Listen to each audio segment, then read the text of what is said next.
So one thing, एक चीज आपको मैं पहले बता देता हूँ, then I'll tell you about this. Does anyone guarantee that you will not get into a crash in your life later on? आप जो दवाइयां खा रहे हैं, is there a treatment for any kind of chronic lung disorder in allopathy? क्या किसी में treatment है? You can manage it, but there is no treatment. If somebody is giving you a treatment, you have a choice either to exercise that, use it. आपको हमने सारी चीजें इसलिए बताई हुई हैं. We are trying to make you understand, and once again I'll try to make you understand in a very simplistic manner. आप जो इतने बड़े बड़े शब्द पढ़ते हैं ना, ट्रीटमेंट तो किसी का नहीं हो. एंटीहिस्टामिनिक ट्रीटमेंट आपको अगर दे देते हैं, कोई इनहेलर दे दिया, तो उससे ट्रीटमेंट हो गया क्या? The problem will become complex, complex and complex. अगर आपको रियली कोई प्रॉब्लम नहीं है, please, this is not a ज्ञान session. We really want serious people who want to come out of their problem. Why? And it is a guarantee that your life will change forever. So I would rather charge more.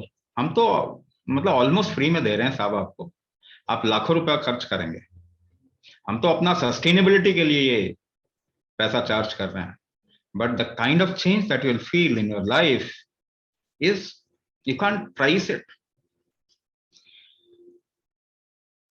Now, you must understand everything in your experience, through your experience. किसी भी चीज को quantitative terms में समझने की जगह qualitative terms में समझ. You are all intelligent people, isn't it? You are all intelligent people. आप इसको quantitative terms की बजाय qualitative terms में समझेंगे. You also know how to take care of that. किसी को आपको ट्रीटमेंट बताने की भी जरूरत नहीं है. Nobody has to even teach you anything. You are all intelligent people. See, for example, I'll tell you. For example, मैं आपको एक एग्जांपल देता हूं. Suppose I tell you to relax. अगर मैं आपको बोलूं आप रिलैक्स कीजिए या एक स्माइल कीजिए, you will be able to do that. But if I tell you your platelet level is this much, 7 lakh, get it down to 4 lakh, तब आपको समझ में नहीं आएगा. So this is the problem with quantitative analysis, because you don't get a perspective of that. आपको पता नहीं चलता इसका ये प्रॉब्लम है क्या. Now for example, when you are feeling difficulty, see, the problem is of two types. दो तरीके से समझिए. कोई भी लंग डिसऑर्डर को दो तरीके से समझिए. When you inhale, there is an irritation, तो वो एलर्जी है ना, इनहेलेशन का प्रॉब्लम. और दूसरा, एक्सहेलेशन ठीक से नहीं हो पा रहा. कोई भी लंग डिजीज जो है ना, any lung disease is categorized into these two categories. ठीक है. अब आपको इलाज बता रहा हूं मैं. You can do this by yourself और you can devise methods to do it. आप अपने मेथड भी करवा सकते हैं, डिजाइन कर सकते हैं. You need not be dependent upon something which has already been said. तो इनहेलेशन में अगर आपको प्रॉब्लम होता है, एलर्जीज यूजुअली यहां इस कैटेगरी में आती है. इनहेलेशन करते ही कुछ गड़बड़ी आ रही है. The second thing is you are not able to exhale properly. Exhale नहीं कर पा रहे आप. ठीक है. तो दो ही प्रॉब्लम है. ये अस्थमा और एलर्जी है ना, ये दो ही प्रॉब्लम. इसको दो तरीके से आप कैटेगराइज कर सकते हैं. ऑब्स्ट्रक्शन, रेस्ट्रिक्शन, है ना. दो चीज, रेस्ट्रिक्शन, ऑब्स्ट्रक्शन. रेस्ट्रिक्शन क्या हुआ? इनहेलेशन में प्रॉब्लम. ऑब्स्ट्रक्शन क्या हुआ? ऑब्स्ट्रक्शन जब होगा एक्सहेलेशन में प्रॉब्लम आएगा. ठीक है. ये बात इतनी समझ में आ गई. देन यू सी कि आपको प्रॉब्लम कहां पे आ रहा है. इनहेलेशन में प्रॉब्लम आ रहा है या एक्सहेलेशन में प्रॉब्लम आ रहा है. ठीक है. दो तरीके से. When you say sinusitis, where is the problem? Where is the problem? Inhalation में प्रॉब्लम आएगा.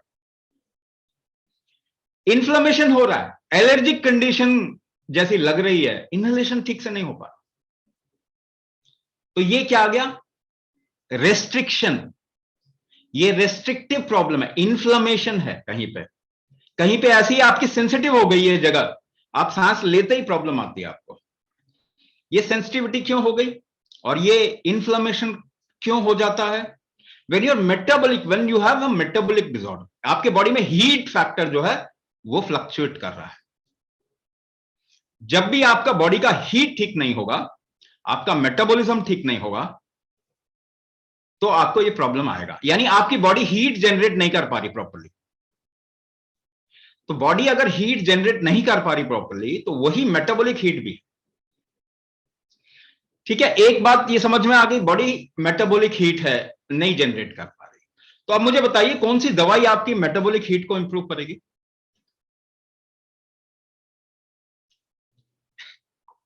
कोई भी दवाई नहीं है जो आपकी मेटाबॉलिक हीट को इंप्रूव करती है for ever. It is your bodies own strength. ये क्या है? आपके शरीर की शक्ति है। ये क्या है? आपके शरीर की शक्ति। दूसरा पक्ष जो है, जिसे हम कह रहे हैं ऑब्स्ट्रक्टिव, तो बॉडी में ना फ्लो होता है सब कुछ। आपको प्रॉब्लम कहां आ रही है? 3 तरीके के फ्लो में ही तो प्रॉब्लम आ रही है ना। सांस की फ्लो हो गया पहला। आप रेस्पिरेटरी डिजीज को इस तरीके से 3 फ्लो के अंडर कैटेगराइज कर सकते हैं। तो आपके लंग में क्या क्या होता है? हवा जाती है, ब्लड जाता है। ठीक है, एक चीज हवा जाती है, दूसरा ब्लड जाता है, तीसरा ब्लड का कंपोनेंट जाता है। तो तीन प्रवाह रुकते हैं। हवा का प्रवाह जिसे प्राणवाह स्रोत कहते हैं, आयुर्वेद में पढ़ लीजिए, किताब निकाल के पढ़ लीजिए, आपको मिल जाएगा। प्राणवाह स्रोत, रुकावट आ गई वहां पे। दूसरा उदकवाह स्रोत आता है, there is a flowing thing in your lung, blood का फ्लो, उसमें प्रॉब्लम आ सकती है। तीसरा ब्लड के कंपोनेंट है, जब डाइजेशन हुआ, जब आपका मेटाबॉलिज्म हुआ, तो उसके अंदर कई चीजें होंगी ना ब्लड की। तो ब्लड का कंपोनेंट, तो ब्लड का कंपोनेंट क्या है? फूड ही है, फूड के ही चीजें हैं। तो जो फूड आपके बॉडी में प्रवाह होता है, फूड का जो प्रवाह होता है, ठीक है, उसका भी ऑब्स्ट्रक्शन है। ये 3 चीजों को आप मिला के समझिए, तो ये सारा लंग डिजीज आपको समझ में आ जाए, जिसे हम आम वाह स्रोत कहते हैं। आयुर्वेद में इसको क्या कहते हैं? आम वाह, क्योंकि जो मेटाबोलाइट्स है ना, उसको आम कहते हैं। जो मेटाबोलाइट्स है ना, मेटाबॉलिज्म होता है फूड का, कुछ बनता है, तो वो मेटाबोलाइट्स जो है वो क्रिएट कर सकते हैं प्रॉब्लम, अगर उसके अंदर सही डाइजेशन नहीं हुआ या सही मेटाबॉलिज्म नहीं हुआ। तो कभी कभी जो ब्लड में प्रोटीन्स होते हैं वो सही मेटाबोलाइज नहीं हुए, तो आपकी बॉडी में क्रिएट करेंगे प्रॉब्लम। कफ फैक्टर जो है वो डाइजेस्ट होता है, वो डाइजेशन नहीं हुआ तो डिपोजिशन होगा। तो 3 तरीके से आपकी सारी प्रॉब्लम इस 3 में कैटेगराइज हो सकती है। प्राणवाह स्रोत, उदकवाह स्रोत, आमवाह स्रोत। ये ऑब्स्ट्रक्शन या रेस्ट्रिक्शन, इन तीनों का कोई भी लंग डिसऑर्डर क्रिएट करता है। तो किसी चीज को अगर आपको फ्लो करवाना है अपने शरीर के अंदर, तो बाहर से कैसे करवाएंगे मुझे बताइए। अब मैं आपको एग्जांपल देता हूं, ठीक है, कैसे ठीक होगा। आप एक काम कीजिए, अंदर एक प्रेशर क्रिएट कर लीजिए बॉडी के अंदर। आपको क्या लगता है चीजें फैलेंगी? फैलना ज्यादा हो जाएगा। आपका अगर रेस्ट्रिक्शन होता है कहीं पे, किचन का सिंक ब्लॉक हो जाता है, what do you do? Kitchen का सिंक ब्लॉक हो गया या कहीं भी ब्लॉकेजेस हैं, तो उसको प्रेशर डालते हैं ना, अंदर प्रेशर डालते हैं, तो प्रेशर डालेंगे तो फैलना शुरू हो जाए। दूसरी चीज, आपका कोई भी फैक्टर वीक है, आपके शरीर का metabolic factor weak, metabolic heat कम है।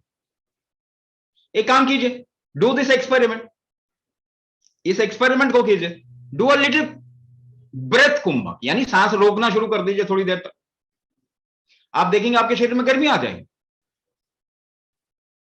बिना शरीर को हिलाए। You just hold your breath as per your capacity for some time, you will see आपके शरीर में गर्मी बढ़ जाएगी, आपका मेटाबॉलिक हीट बढ़ गया। ये कहीं जाके समझने की जरूरत नहीं, आप लोग सब समझदार हैं। You do an experiment and you will सी, आपको पता चल जाए। तो पहली बात, कोई भी दवाई आपके शरीर की मूलभूत शक्ति को नहीं बढ़ाती। आपको अपने ही शरीर को इस्तेमाल करना पड़ेगा इसकी मूलभूत शक्तियों को बढ़ाने के लिए। इसी को हम षडबल कह रहे हैं, इसी को हम 6 बल कह रहे हैं, 6 different kinds of strength of your body. So मुझे एक बात बताइए, आपको इस खराब एनवायरनमेंट में कौन बचा सकता है? Because you are not design for chemicals, but you are putting in chemicals every day, isn't it? किसी भी इंसान का इनहेलर लेके, स्टेरॉइड लेके लंग डिसऑर्डर ठीक हुआ है क्या? आज तक तो नहीं हुआ। आज कैसे हो जाएगा? अच्छा फूड खा के आपका मेटाबॉलिक जो फैक्टर है वो इंप्रूव होता है क्या? It is good, have good food, but food को भी तो आपका शरीर ही पचा रहा है। अगर वो भी ठीक से नहीं पचा पाया तो भी प्रॉब्लम है। सो आपके ऑर्गन स्ट्रांग होने चाहिए ना। ज्यादा एक्सरसाइज करेंगे, ऑर्गन वीक है तो क्या होगा? हार्ट अटैक हो जाएगा, लंग फेलियर हो जाएगा। आप ज्यादा जोर लगाएंगे तो लंग फेलियर हो जाएगा, आप काम नहीं कर पा रहे। तो आप देखेंगे ऐसे लोग जो कुंभक करना शुरू करते हैं, वो अचानक से काम करना ज्यादा शुरू कर देते। They are able to move their body more, they are able to feel better. तो कुंभक से एक, जब हम कह रहे हैं कुंभक से प्राणवास स्रोत को क्लियर कर देते हैं, उदकवास स्रोत को क्लियर कर देते हैं, अन्नवाह स्रोत या आमवाह स्रोत को क्लियर कर देते हैं। तो ये तो एक्चुअल ट्रीटमेंट हो गया। फिर इसके लिए आपको और भी चीजें यूज कर सकते हैं, आप पंचकर्मा यूज कर सकते हैं, but that will be a long procedure.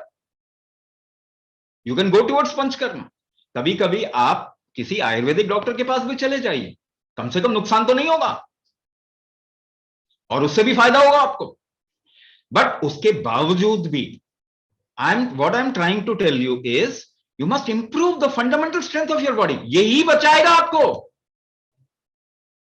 आपको कोई दवाई नहीं बचा सकती इस वक्त में। एनवायरमेंट खराब है कि नहीं है? What are the reason for getting into this lung disorder and disease? Environment खराब कर लिया ना। अब एनवायरमेंट को रातों रात तो आप नहीं बदल सकते। दवाई खा के आपकी हालत और ज्यादा खराब होनी है। Take it for a guarantee और जस्ट लुक अराउंड। आपको प्रूफ चाहिए ना, प्रूफ देखिए ना, गूगल में प्रूफ करिए कितने लोगों को आज लंग प्रॉब्लम हो रहा है, हार्ट प्रॉब्लम हो रहा है। हार्ट का इश्यू राइट की तरफ भी होता है, आपको मालूम है? लंग से ब्लड कहां जा रहा है? ऊपर की तरफ से ब्लड कहां जा रहा है? Right side of heart. वो भी फेल होता है कभी कभी, अगर आपका उदकवाह और अन्नवाह स्रोत ठीक नहीं हुआ तो। राइट हार्ट फेलियर कहते हैं उसको।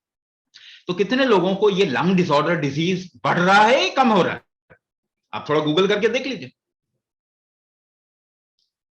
ठीक है ना। बेकार की बहस में हमें नहीं फंसना, हमें लोगों को हेल्दी करना है। We are giving result and that is important for us, that is important for us. किसी को ठीक होना है तो आ जाए, नहीं ठीक होना तो इट्स ओपन, आपकी चॉइस है ना। हमने तो नहीं कहा कि आ जाओ जी आ जाओ, आपकी चॉइस है ना। कल को आप अगर बिस्तर पर पड़ जाएंगे और आपको अपनी जिंदगी बचानी होगी तो आप जमीन जायदाद बेच के बचाएंगे कि नहीं बचाएंगे? हम कह रहे हैं हम आपको क्रैश नहीं आने देंगे, दैट इज गारंटीड। ऐसे एनवायरमेंट को आप ठीक नहीं कर सकते।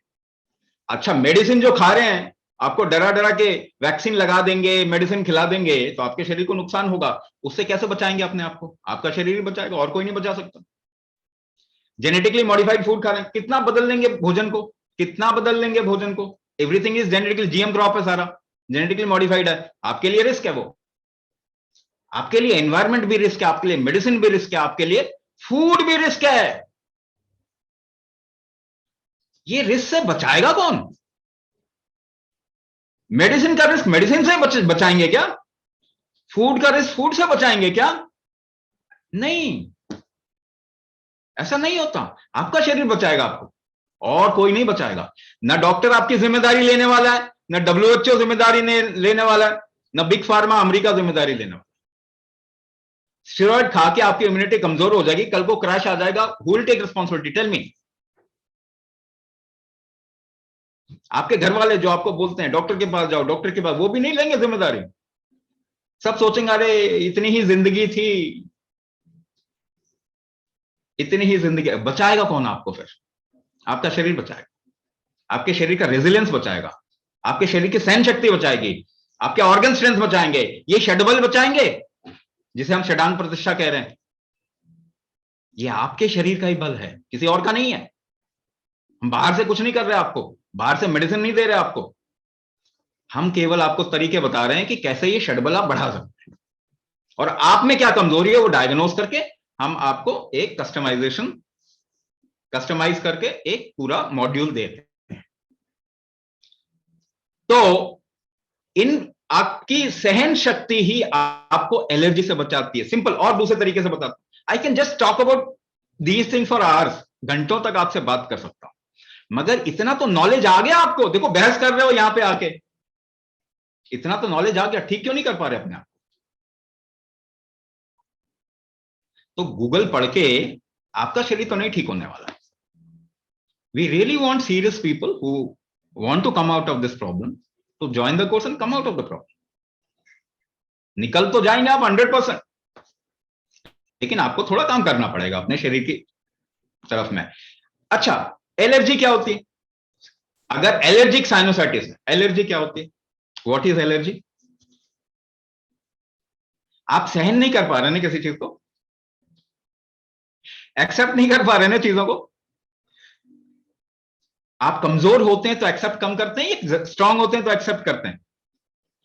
एक्सेप्टेंस भी स्ट्रेंथ के ऊपर डिपेंडेंट, कमजोर होंगे ना तो एक्सेप्ट नहीं कर पाएंगे। तो for coming out of allergy also you will have to strengthen your factors, forces, organs. अगर एलर्जिक साइनोसाइटिस है तो वो भी चला जाएगा अगर आप ये षडबल को बढ़ाते हैं। ठीक है जी, next question. Before I take up the next question, there are participants from our existing program who are in diabetes, etc. So this is an answer to all of you. You don't need to join this program. Please continue with your own program and do it for the next 5-6 months or a year. You don't need to do that. Okay. Okay. The next question I'll take is: can it help in improving eyes? Power of eyes. Question being asked to 2 people with glasses. And if you have an accidental eye like me, no chance. जब आई से lens ही निकाल दिया तो lens तो दोबारा नहीं बनने वाला। But yes, your eye health will improve tremendously. है ना? It can stop further deterioration because it will help the regenerative factor of your body. आपका रीजनरेशन शरीर में जो बन जाएगा, तो सपोज करो रेटिना डिटैचमेंट का फैक्टर है आपके अंदर, आरडी हो रहा है, या फिर रॉड्स एंड कोन्स ठीक से नहीं, रतौंदी हो रही है, नाइट ब्लाइंडनेस टाइप की तरफ में जा रहे हैं, तो वो सारी चीजें आप रिवर्स कर दो। ठीक है ना? ये प्रोग्राम करके ये आपको देखने को मिलेगा।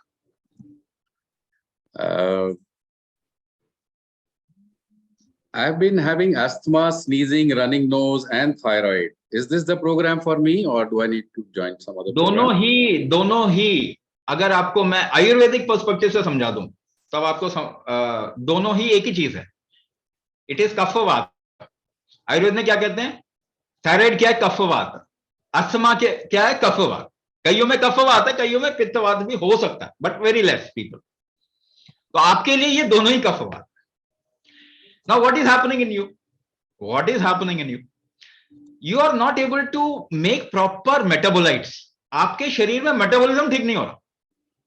और क्या ठीक नहीं हो रहा? मेटाबॉलिज्म में 2 चीज बनती है। आपका शरीर ना मेटाबॉलिज्म 6 लेवल पे मेटाबॉलिज्म होता है। यही मेटाबॉलिज्म के स्ट्रेंथ हैं जो हम बता रहे हैं, देह बल, धातु बल, दोष बल, अग्नि बल, मनोबल, ओजस बल। ये 6 लेवल पे मेटाबॉलिज्म करवाते हैं। तो आपके मेटाबॉलिज्म नहीं हो पा रहा ठीक से क्योंकि ये बल कमजोर है। दूसरी बात ये कि मेटाबॉलिज्म से 2 चीजें बनती है, energy and structural protein. Energy, protein, ऐसा समझो। ग्लूकोज बनता है, प्रोटीन बनता है। तो आप प्रोटीन नहीं बना पा रहे ठीक से अपने शरीर में, या प्रोटीन एलर्जी है आपको, तो प्रोटीन बन नहीं रहे ठीक से, ये थायराइड इशू। ठीक है? इसमें जैसे मैंने बताया, अन्नवाह स्रोत, उदकवाह स्रोत का ब्लॉकेजेस है, या उसमें ठीक से फ्लो नहीं हो पा रहा। यही रीजन है। सॉल्यूशन क्या है?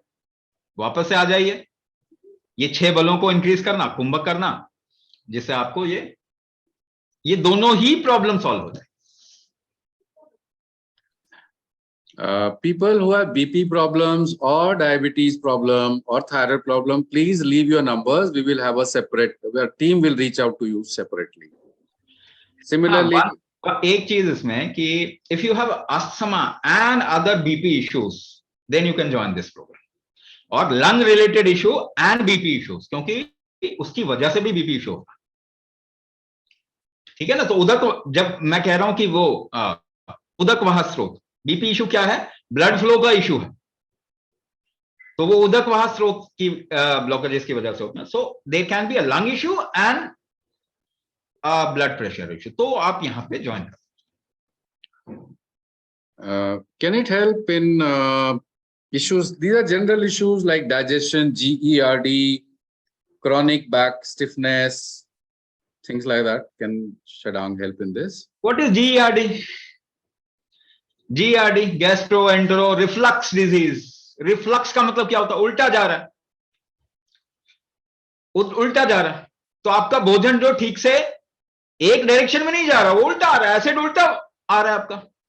गैस्ट्रोएंटेरो रिफ्लक्स उल्टा आ रहा है ना, फ्लो का प्रॉब्लम है ना, उसकी वजह से मेटाबॉलिज्म ठीक नहीं होगा। वापस आ जाइए फंडामेंटल्स, वापस आ जाइए। क्या?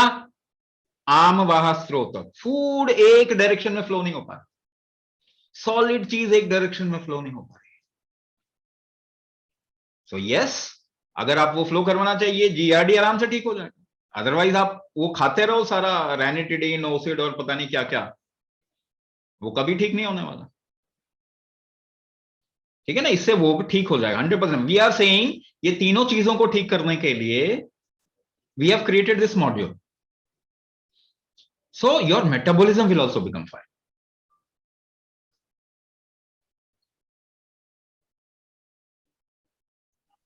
Post-COVID, I had to go through multiple various surgeries. Will this program help?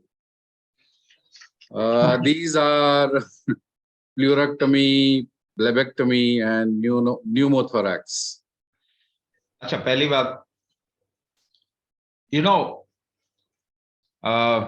Surgery जब भी आप अपने शरीर के अंदर करवाते हैं, the trigger factors in the body they get disturb. For example when you do a surgery, मैं बिल्कुल ही अलग दूर जाके आपसे बात कर रहा हूं, unrelated thing, so that I can make you understand. तो आजकल फीमेल्स का ना यूट्रस निकाल देते हैं एक टाइम के बाद में, फिर कहते हैं इसकी जरूरत नहीं है जी, निकाल दो। पर यूट्रस का काम क्या है? केवल वो मेंस्ट्रुअल साइकिल को रेगुलेट करना नहीं है, केवल एक बेबी को ग्रो करना नहीं है। यूट्रस का काम क्या है? हार्मोनल ट्रिगर देना आपकी बॉडी को। अगर यूट्रस निकाल दिया तो क्या आपका हार्मोनल ट्रिगर सही होगा? हार्मोनल इंबैलेंस आ जाएगा। तो ये चीज हम कंसिडर नहीं कर रहे हैं आजकल की सर्जरी में, क्योंकि surgery was actually invented in India. Bharat में सर्जरी का आविष्कार महर्षि सुश्रुत ने किया था। Now he incorporated every aspect of life while designing surgery. But somebody like Hippocrates, he learned surgery from the third generation of Shushruta. Hippocratic oath लेते हैं ना आपके बच्चे मेडिकल कॉलेज में जाते हैं, तो उसने किससे सीखा ये सारा कुछ? महर्षि सुश्रुत के तीसरी जनरेशन से सीखा। Now तीसरी जनरेशन तक there were lot of things which were not incorporated, and most of all फिरंगी बुद्धि थोड़ी कम होती है। आपको मालूम है फिरंगी ना कम बुद्धिमान होते हैं, बेवकूफ होते हैं, थोड़े बेवकूफ हो। तो ये अगर हमारी सर्जरी लेके जाएंगे तो ऑब्वियसली ये बहुत चीजें मिस कर देंगे। चुराया हुआ माल हजम नहीं होता जी, तो ये गड़बड़ी कर दी। अब सर्जरी जो है उसको ऐसा बना दिया कि अब तो सर्जरी हो गया हॉस्पिटल चलाने के लिए, भैया पैसा चाहिए सर्जरी करो, तो ये बहुत गड़बड़ हो गई। दूसरी चीज, आपका शरीर लाखों सालों से इसको सर्जरी नहीं करवाई गई, कभी होती थी? 100 साल पहले कितने लोगों को सर्जरी होती थी? 1000 साल पहले कितने लोगों को? बहुत कम लोगों को, वो भी इंडिया में होती थी, बहुत कम लोगों को, ना के बराबर। तो ये शरीर को सर्जरी की जरूरत नहीं होती मोस्टली, ये अपने आप को ठीक कर सकता है, मगर आपको उधर काम करना पड़ेगा ना। ये ठीक कैसे करता है, उन फैक्टर्स को बढ़ाना पड़ेगा, आपको इंप्रूव करना पड़ेगा, वो कमजोर हो गया। तो ज्यादातर टाइम आपके बॉडी को सर्जरी की जरूरत नहीं होती। पहली बात, आप ये बात पकड़ लीजिए। दूसरी बात, आपका शरीर अपने आप को ठीक करने के लिए बना हुआ है, तो ये ठीक कर सकता। तीसरी बात, ये जैसे ठीक करता है, जो रिकवरी मैकेनिज्म है उसको स्ट्रांग कर दीजिए। 3 बात समझ में आ गई? तो अपने शरीर में क्या स्टैब्लिश करना है? Rhythm, balance, strength. शरीर के अंदर फंक्शनल रिदम, ऑर्गन का रिदम, लय, ठीक है, बैलेंस, बॉडी का बैलेंस, चाहे वो फिजिकल हो, चाहे न्यूरो हो, स्केलिटल हो, चाहे मेटाबॉलिक बैलेंस हो, वो बैलेंस स्टैब्लिश कर दीजिए। स्ट्रेंथ स्टैब्लिश कर दीजिए।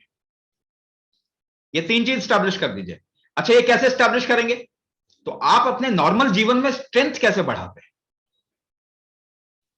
तो एक हाथ को पुश करके देखिए। आपको कुम्भक का एक्सपेरिमेंट करवा रहा हूं मैं, मेथड दे रहा हूं मैं, करिए मेरे साथ में, please do it so that you can understand. Push कीजिए अपने बाएं हाथ को, मुट्ठी से पुश कीजिए, जोर लगाइए, थोड़ा टाइम पुश करके रखिए। कैसे ये जोर, ये स्ट्रेंथ कैसे बनाया? सांस रोक के कर रहे हैं कि नहीं कर रहे? सांस रोक के कर रहे हैं? बिना सांस रोके स्ट्रेंथ नहीं, वेट। तो आप बिना सांस रोके कोई स्ट्रेंथ बिल्ड नहीं कर सकते। दूसरा पार्ट, बैलेंस। एक टांग पे बैलेंस होने की कोशिश कीजिए। Try to balance yourself in 1 feet, on 1 foot, और स्टैंड अप, खड़े हो जाइए। अपने साथ में कोई भी फैमिली में है उसको बोलिए कि आपको धक्का दे, आप you try to get into balance. ठीक है, चक्कर आते हैं, डिजीनेस होता है, तो आप कैसे बैलेंस करते हैं मालूम है आपको? You hold your breath in all 3 conditions. तो आप बैलेंस कैसे बनाते हैं? आप सांस रोक के बैलेंस बनाते हैं। दूसरी बात भी पूरी हो गई, कुंभक से ही बैलेंस बनता है। तीसरी बात, रिदम, आप डांस कीजिए, आप कोई गीत गाइए, आप कोई एक्सरसाइज कीजिए, आप सीढ़ियों पर चढ़िए, योगा कीजिए, जुम्बा कीजिए, एरोबिक्स कीजिए। आप पीछे देखिए अपने शरीर के अंदर कैसे करते हैं। Variable amount of breath hold. आप अपने शरीर से कोई भी काम करना चाहते हैं, उसको रेगुलेटरी मैकेनिज्म क्या है? कुंभक ही है। तो कुंभक से रिदम, बैलेंस, स्ट्रेंथ तीनों आप बढ़ा सकते हैं।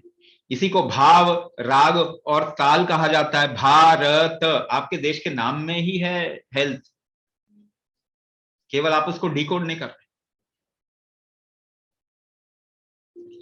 ठीक है, तो ये अगर करेंगे तो you can come out of any disease, disorder, auto immune disease और व्हाटएवर।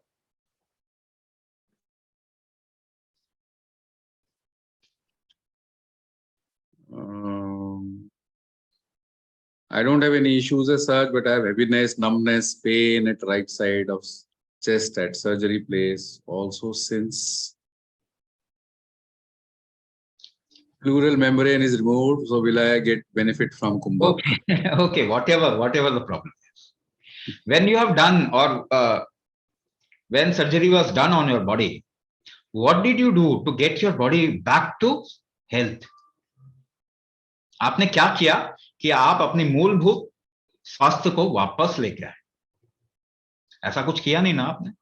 तो it should be compulsory for people who have gone into surgical procedures. अगर कोई सर्जरी के थ्रू गुजरा उसके लिए तो कुंभक कंपलसरी होना चाहिए। And you will see suddenly it will give you fresh lease of life. तो पहली बात, आप आगे आने वाली प्रॉब्लम को रोक पाए उसके लिए कुछ कर नहीं रहे। So Kumbhak will also help you to not get into complications. Kumbhak will help you to come out of problem that you have already got into. जो प्रॉब्लम आ चुकी है उससे निकलने में और आगे प्रॉब्लम नहीं आए, दोनों के लिए कुंभक काम करेगा।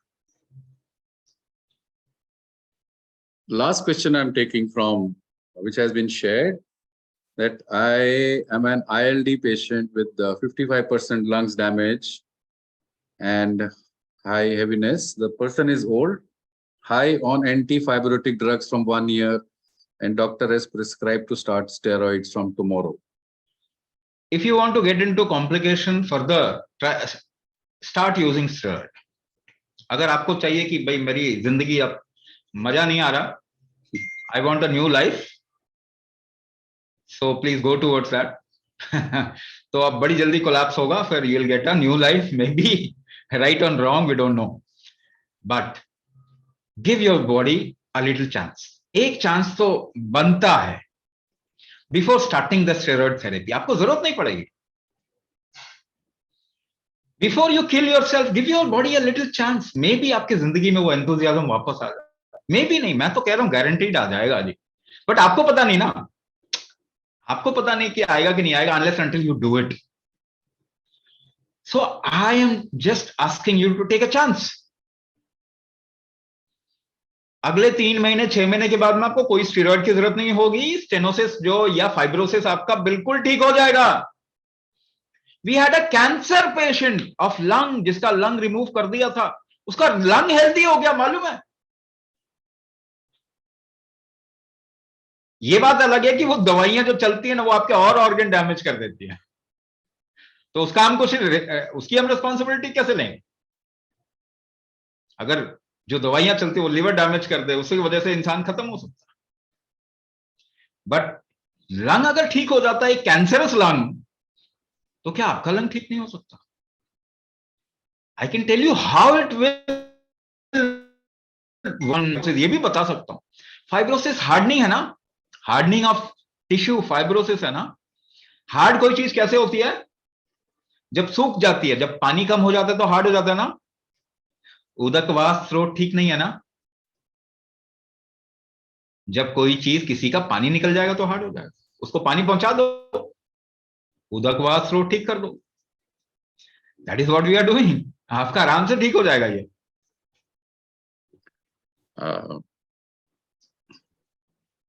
So let me just quickly recap as to who all can benefit from this.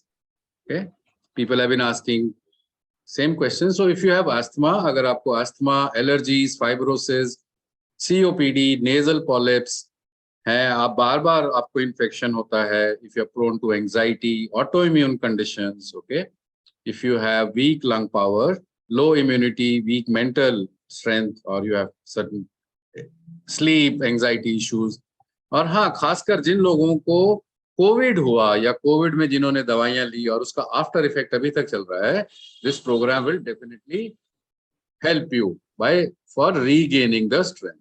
Okay, so now there are many people who are asking for evening batches. Please leave your numbers. Currently the batches are in the morning only. If you leave your numbers, if you have questions, leave your numbers. Okay, and we'll get back to you. So maybe in the next month and a half, etc., we will start batches in the evening or at a more convenient time, but current batches start at 7 a.m. Okay, I don't have any problem.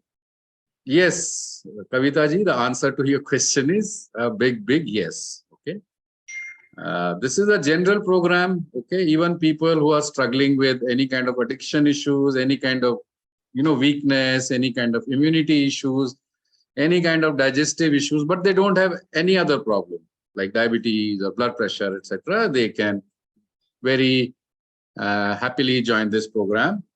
Okay, so thank you so much for joining in for the webinar. Now there are many questions that have been asked. We have answered most of the questions. There is only one question left for you. Do you want to come out of it? Okay, or do you want to be the last person to start coming out of your condition? You would rather wait for somebody's guarantee, you would rather wait for somebody's research. हमने आपको कोई नई चीज नहीं बताई है जो आपके सिस्टम जैसे काम करता है.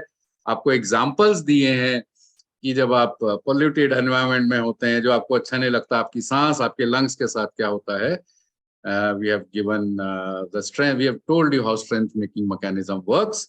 For people who are interested, we will also post a few sample videos in the WhatsApp group. They are also available on our channel. On that note, this is Navneet Kapoor signing off on behalf of Swami Raj Vibhu and my entire team at Astika. Namaskar.